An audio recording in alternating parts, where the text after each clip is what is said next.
Alors du coup, bienvenue sur un Ciné-Déj numéro 4 plutôt. Je me retrouve comme ça, comme d'habitude avec les mêmes personnes. Nolan Oui. et Terence. Oui. Bonjour. Bon, Du coup, aujourd'hui... merde, hein, je vais me faire foutre aussi. Non, il y a aussi moi. Je vous souhaite bonjour. Le seul qui parlera. Et d'ailleurs. bonjour Armand. Il y a les bonjours. Alors, en plus, faut l'introduire parce que c'est quand même lui qui a parlé le plus aujourd'hui. Donc, Surtout quand même con. celui qui s'est sacrifié le plus. Me pas fou. On peut dire ça. Du coup, nous allons aujourd'hui parler de 3 films, donc 2 films en compétition. Et un film qui est passé en séance étoilière, Sons of Philadelphia, que tout le monde a vu. Ouais. On commence par quoi? Non, pas toi. Non, tu pas l'as moi. vu. Nolan ne l'a pas vu. Nolan, tu n'as rien Tout vu le monde aujourd'hui, tu ne sauves pas le cinéma. T'as ça, t'as vu aucun film hier. Donc que tout le Mais monde quelque part, a, heureusement. que tout le monde a vu. On commence par Sons of Philadelphia, comme ça au moins on est Oui, bien. on est bien puisqu'on en parle tous. Très bien. Sons of Philadelphia. Dites-moi, qui veut faire un peu le résumé là? Qui est tenté par le résumé? Moi, toi, je pense. Moi, j'ai déjà 3 films à Très résumer, bien, donc. très bien. Donc Sons of Philadelphia, c'est l'histoire de 2 cousins, Peter et Michael. C'est ça? Ouais, sans doute. d'accord. Sur l'accent américain. hein. J'ai à moitié dormi pendant tout le film. Et c'est l'histoire de... c'est vraiment... ouais, c'est très basique. C'est 2 cousins qui essayent de faire face à une guerre entre eux. Entre mafieux. Voilà, mafieux irlandais et mafieux italien. Et enfin, du coup, c'est une sorte de pseudo-film polar, Ouais. polar, noir, tout ce que tu veux. Mais ça reste quand même très plat, très basique. Et au final, même en résumant l'histoire, ça tient en 2 lignes. Bah, même pas. c'est qu'il y a un autre truc, moi, qui m'a dérangé pendant tout le film, c'est qu'en fait, le temps passait et je voyais pas du tout à quel moment on était censé s'impliquer ou à quel moment devait y avoir un espèce d'enjeu scénaristique. Jusqu'où ils voulaient nous emmener, quoi, surtout. On y va, on avance, mais on sait pas vers quoi. Et le film en lui-même, il est pas. Moi, tu vois, genre, je l'ai pas trouvé mauvais. Les acteurs, ils sont plutôt bons. La réal, elle est pas. Enfin, je veux dire, c'est pas du grand. C'est pas de la grande réalisation, mais c'est maîtrisé.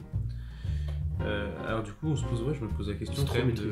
Ouais, c'est peut-être un petit peu trop maîtrisé, c'est trop propre. Trop retenu. Mais ouais, en fait, je me pose la question de savoir ce que le mec a voulu faire quand il faisait ce film. Je pense que artistiquement, il avait aucun lien avec son film et que c'était juste une espèce comment dire, d'opportunité. Il s'est dit, je vais faire un truc simple ou un truc de gangster qui. Je pense qu'il faut arrêter de faire des films de gangsters. Moi, si tu t'appelles pas Scorsese, il faut arrêter.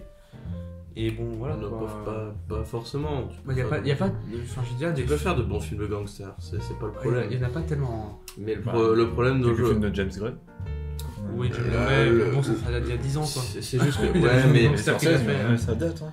Bah, Le Scorsese, problème, il c'est fait que ça, le film de gangster évolue avec son époque. Et le problème d'aujourd'hui, c'est que comme tout le monde connaît un peu tout, on va dire, sur le monde qui l'entoure, internet, machin, tout ce que tu veux dire, Non, en fait. c'est pas vraiment le gangster et les gangs, les trucs comme ça, c'est pas vraiment le problème, c'est pas vraiment comment dire, la chose qui nous marque cette époque. Les années 90, les années 80, etc., c'était surtout marqué par ces petites guerres, tu sais, depuis le plus jeune âge, entre la bande à Jamie, la bande à machin, tu vois, c'est plein de trucs comme ça. Et du coup, c'était surtout marqué par ça, c'est vrai. Bah oui, ça répète des Aujourd'hui, schémas qu'on on connaît est, déjà. ouais, bah aujourd'hui, on est beaucoup moins sur ça. Bah, moi, Aujourd'hui, on je est dirais aussi, vite fait. sur un mal-être total. Et c'est ce qu'on sent aussi avec le personnage principal. C'est un mal-être avec son passé, un mal-être parce qu'il ne sait pas où il va. C'est d'ailleurs C'était une jolie tentative d'ailleurs. Voilà. Mais un personnage d'ailleurs, la femme, comment ça s'appelle? Ah, mais, Dommage parce que ça aurait été transparente en fait. ça aurait été un personnage intéressant, je pense. Et c'est à travers là, je pense qu'il vaut un certain futur, une certaine rédemption. Mais c'est pas du tout développé. Et du coup, c'est totalement passé à la trappe. C'est dommage. Non, mais, tu disais aussi vite fait sur les films de gangsters, moi à mon avis ils ont aussi évolué avec leur temps. Et sur certains moments, à mon avis, ils ont rejoint un petit peu ce qu'on peut appeler les films de cash, enfin les films où ils font des énormes vols. Et par exemple, un film de gangster moderne, pour moi, c'est Le Monde est à toi. Je l'ai pas vu. Le Monde est à toi est un film de gangster moderne, concrètement. Ouais. Mais c'est plus la même ambiance à New York. Clairement. Ouais, C'est un truc beaucoup plus moderne. Après, c'est un film français, donc c'est forcément Oui, pas à oui. New York. Voilà. Oui, mais à mon avis, il aurait pu naître un peu partout. Tu voulais dire quelque chose bah, avant revenir sur les flashbacks. Il y en avait pas Ah mal ouais, dans c'est le qu'il y film. avait pas mal de flashbacks. Et ouais, franchement, j'étais assez bien appliqué dans les flashbacks pour déjà comprendre un peu la douleur que détenait le personnage principal et même aussi tout le traumatisme qui lui est venu. Et ouais, c'était. j'avais bien- Moi, je c'est suivais comme, bien tout le le- moi, c'est comme tout le reste en fait, j'ai trouvé ça trop classique. Déjà, je pense que de manière générale, l'utilisation du flashback, c'est pas une très bonne idée.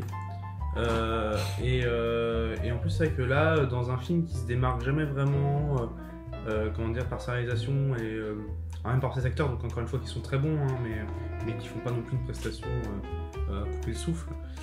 Moi, je trouve que l'utilisation du flashback, on renforce encore plus cette espèce de côté cliché du film dramatique. Et que ça aide pas trop le film finalement. Mais c'est surtout que t'as l'impression que le film veut avancer, mais qu'avec les flashbacks, il fait un peu en arrière à chaque fois, tu vois. Et puis les flashbacks, il y en a tous les 5 minutes. Hein, donc, Ouais, mais c'est ça. ouais, ça- Donc au final, t'as plus l'impression qu'il marche en arrière. Ça fait bien. Qui marche en arrière. Mais c'est vrai que le film est d'une platitude incroyable, même dans la photographie, il n'y a rien de vraiment très folichon, hein, qu'on se le dise. Donc c'est un film très basique qui va sortir, qui est typé, qui est taillé pour sortir qu'en VOD. Ouais, mais il sortira jamais au cinéma, ça c'est sûr. Donc si c'est sur le cinéma, bah, tant mieux. Mais je pense qu'en France, beaucoup de salles vont le zapper. Et Attends, il propose c'est tellement rien. logique. C'est logique. C'est propose logique. tellement rien. Il propose rien et puis bon, non, bah, c'est logique. En même temps, les salles en ce moment, elles proposent rien non plus. Non, c'est faux parce qu'elle propose énormément. oui, de Si films tu intéressants. t'intéresses Non, au mais- cinéma, C'est lui qui dit ça, mais bon, bref. Non, mais non, en vrai, il y a des bons films et tout qui passent en salle, c'est pas le problème, c'est juste de montrer un moment de savoir. Je pense quand même que c'est pas le genre de film qui pourrait sortir à Pathé ou GC. Donc ça veut dire que c'est vers des salles art et essai qui prendront jamais un film comme ça, Non, ça fait pas, non. qui a pas assez d'intention artistique pour attirer du monde. Surtout voilà, un film de gangster, vraiment, voilà, c'est. Si tu te démarques pas, voilà, ça si sert tu à te rien. démarques pas, si tu changes pas un truc dans ton histoire, dans tes personnages, même dans le cadre, là je veux dire, tout est classique, on est dans une banlieue américaine avec deux Irlandais qui font plus typé russe. Oui, qui ressemble pas du tout à des Qui Irlandais. ressemblent pas du tout à j'allais des dire. Irlandais, qui ressemblent plus à des Ruskov. Ou des Américains normaux. Et donc ils ont, enfin je veux dire, pour moi, on est quand même dans le cliché du film noir un peu fin, des années 90 et ça a pas trop changé quoi. Ouais, beaucoup moins bien quand même. Hein. Combien ça dépend, mais pas en génial quoi, en tout cas. C'était un film sur les mafias, donc il faut aimer ou pas. Assez cruel, assez noir. Donc on sort un petit peu déprimé quand même. Alors c'est un film un peu lent, mais très fort. Il y avait beaucoup de scènes qui étaient vraiment inattendues, surtout sur la fin. Ça se finit très vite, mais c'est vraiment très très intense, même si c'est un peu lent.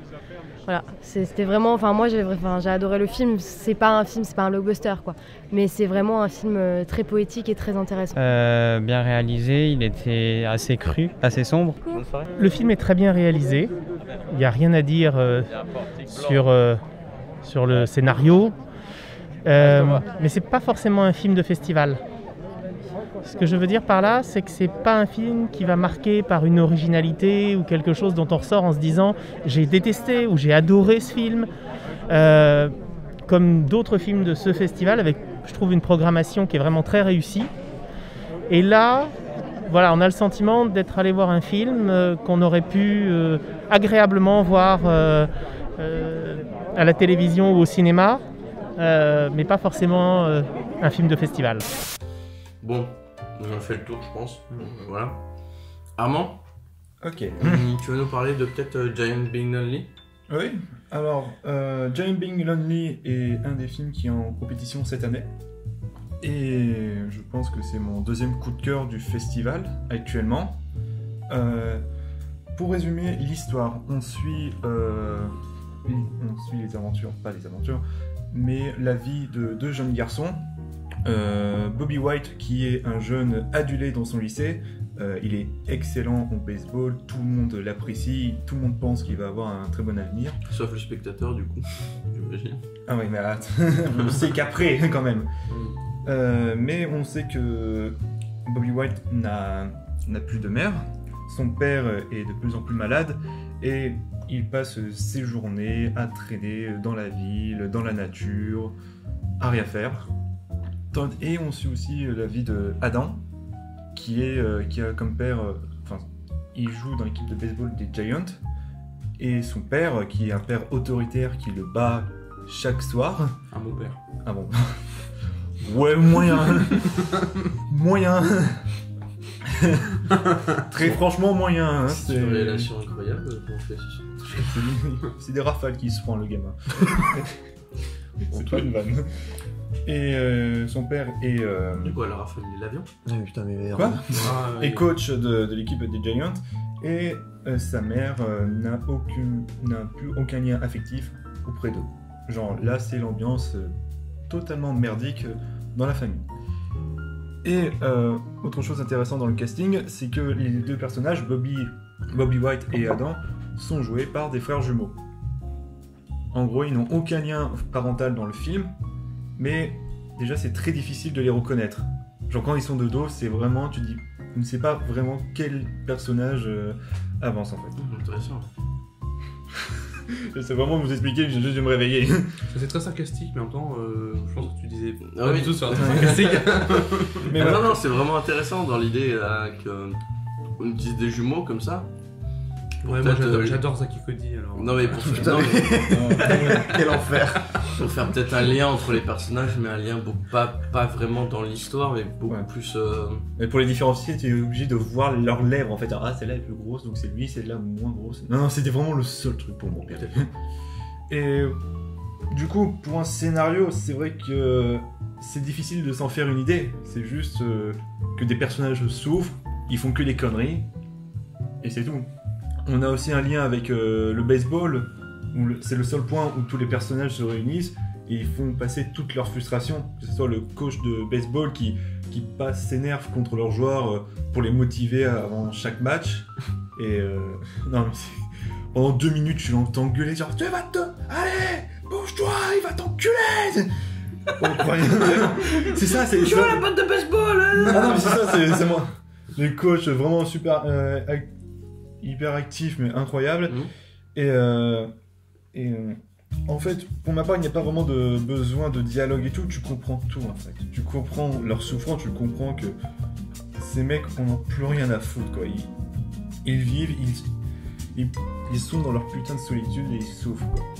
Ouais, t'avais dit hier que c'était pour toi un film qui était... Enfin, ça t'avait fait un petit effet quand même, mais t'avais dit que c'était un film qui était tellement triste et que tu sortais mal quoi. Oui, parce que même si les personnages font que des conneries, dans le sens vraiment, Bobby White va coucher avec la mère d'Adam, Adam va commencer à droguer Bobby. Oui, non mais il y a des putains de conneries, c'est ouf, mais tu sens leur solitude, tu sens qu'ils sont mal, mais tu n'auras pas d'empathie en fait, parce que tu sais qu'ils agissent comme des merdes. Et c'est bizarre, c'est complètement bizarre, je sais de... Et dit comme ça, on dirait un nanar quand même. Hein. Non, c'est pas un nanar. On est très très loin de l'autre film que je vais te parler là. Oui. Mais très très loin. On est très loin de Love is Love is Love. Sentez mais déjà la colère dans sa voix par rapport à En fait, Don't j'étais Tell atta- Saul. j'étais attaché par ce film parce que je trouve que déjà niveau photo, il y avait un bon boulot. Niveau acting, même si pour beaucoup c'était leur premier film, j'ai trouvé que c'était maîtrisé. J'ai trouvé qu'il y avait quelque chose derrière. Et c'est pour ça que pour moi c'est un de mes films coup de cœur de ce festival. C'est qu'il a bien été géré, il a bien été maîtrisé par ses personnages et par toute la trame qui se déroule. Non, mais voilà. Voilà, c'est... On vous conseille du coup d'aller voir Giant Being Lonely pour faire du coup votre propre avis. En tout cas, nous. Moi. En tout cas, nous Moi. à Cinéverse, parce que Cinéverse fait partie des étoiles. Et chaque personne qui fait partie de Cinéverse est une étoile. Vous êtes une étoile. Oh, mais même les gros cons ils draguent pas comme ça. Non, mais au PMU, ils sont pas meilleurs. Du coup, après, tu as vu Don't Tell a Soul. Don't Tell a Soul, c'est l'histoire de deux jeunes qui, après avoir fait un vol, se font poursuivre par un homme qui tombe finalement dans un puits en pleine forêt. Ils vont avoir du coup ce petit imbroglio où ils vont hésiter entre ou le sauver ou ne pas le sauver. En fait, il y en a juste un qui réagit comme ça, et c'est le petit frère. Oui, non, mais ou pas le sauver, je veux dire. Oui, et le grand frère, lui, est un énorme connard. Hein. Oui, voilà. C'est le grand frère dominant. Va s'en suivre je sais pas combien de twists. Mais en tout Une cas, dizaine. Voilà. En 45 minutes. Donc, du coup, c'est pas vraiment terrible. Ce que tu nous as raconté aussi. Hein. Ben, Différent de Giant Bill Nonly. Là, c'est vraiment une catastrophe. C'est déjà quand tu vois que c'est produit par Universal, tu dis bon, on va se préparer. Ça produit pas que de la merde. Ils font pas que de la merde. Ouais, mais là, bon, en première, en festival, tu te dis bon, on va s'attendre au pire. Et puis bon, c'est à part Rainn Wilson qu'on le connaît grâce à The Office, l'acteur qui joue Dwight. C'est peut-être un des seuls qui se démarque. Le reste du casting, c'est que de la merde. C'est vraiment que de la merde. Le gamin qui veut se montrer gentil, auprès de Dieu. Le grand frère qui est un énorme connard, qui veut se montrer puissant après la mort de son père. La daronne qui souffre d'un cancer du poumon, mais qui va se relever à la fin avec un putain de sniper. Mais y a rien à défendre. C'est vraiment l'Amérique, quoi. Là, les flingues. c'est l'Amérique. L'Amérique, quoi. Les flingues. Les mecs, ils le avaient, fric, les mecs, et ils avaient on un s'en flingue. fout. Ils avaient un flingue à la main. Ils ont écrit avec.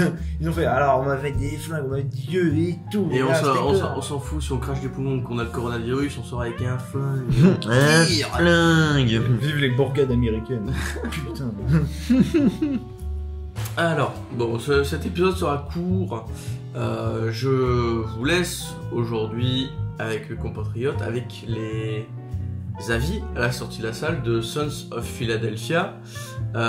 C'est souvent drôle, mais c'est souvent aussi de bons avis. Allez, je vous souhaite une bonne journée. On se retrouve pour le Ciné-Déj numéro 5. Allez, tchuss à tous.